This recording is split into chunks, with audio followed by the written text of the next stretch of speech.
Fijaros la cantidad de árboles caídos. Esto es combustible. Combustible que, lo que decía antes, no tiene que estar aquí.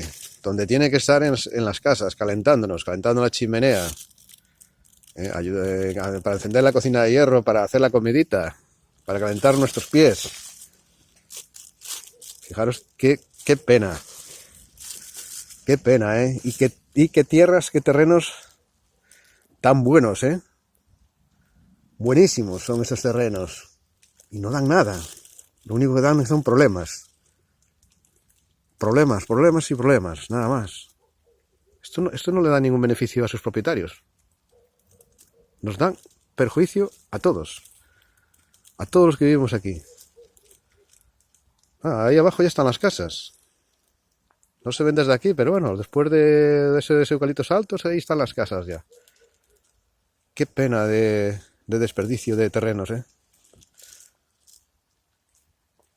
Bueno, a ver si...